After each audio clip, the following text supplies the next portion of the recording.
The wide land of Vidar is overgrown with high grass and weeds. That bold son of Odin is preparing himself to avenge his father on horseback.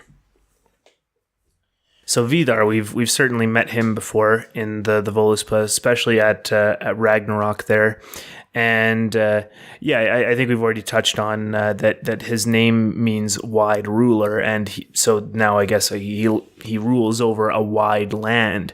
So that's pretty cool for him.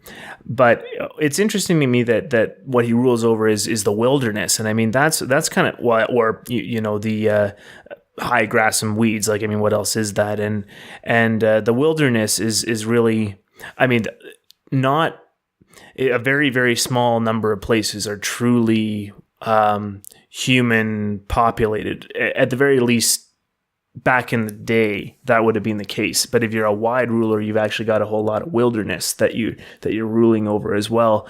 And I mean, I don't know if that's really just descriptive of most of what somebody rules over is not necessarily just farmland or cities or whatever. There's a lot of wilderness there. I'm not sure if I go just based on this stanza alone further into that, but it's maybe interesting that one of these sons of Odin, who's going to be living on after Ragnarok, is the wide ruler, and maybe he's got some sort of stewardship over the environment or something like that really comes in there. But I've got a rabbit hole to go down, I think. Delightful.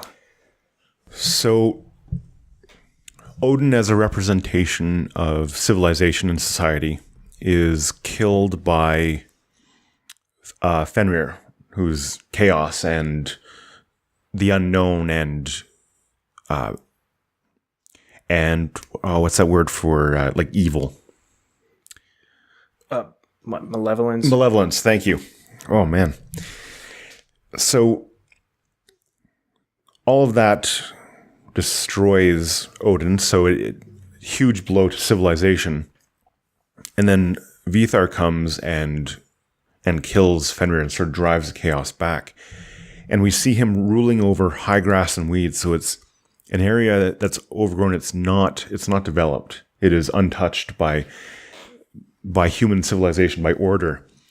And so you have this sort of potential area that it's not developed yet, but once you fight off the chaos, then you can go develop it. And even having him on horseback, that's a very, I guess, primitive or sort of one of the first steps into ordering the chaos around you, or ordering the land around you, the nature around you is horse riding. I mean, that's how you were able to become nomadic, is that you had these beasts of burden to carry you. So I almost think he's kind of that future that he's ruling over the wide future that is possible if you're able to beat back the chaos for it.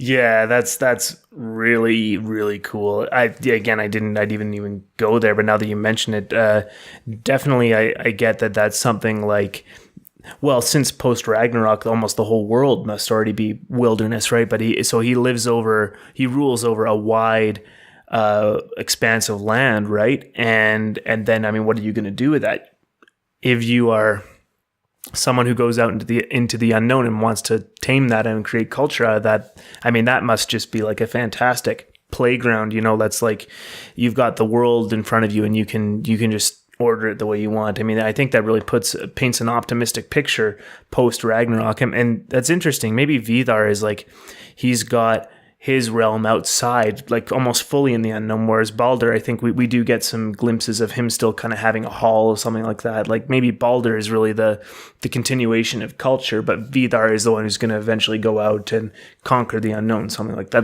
That is pure speculation, but based on... Yeah, for sure. And I almost wonder if that's why Vidar is silent, is that he doesn't speak until you have to go out and sort of clear the chaos so that you have that place to, I don't know. There's obviously lots here, and I'm sure in 2 years we'll look back and have all these other ideas. I know, huh? Yeah. Long road ahead of us, that's for sure.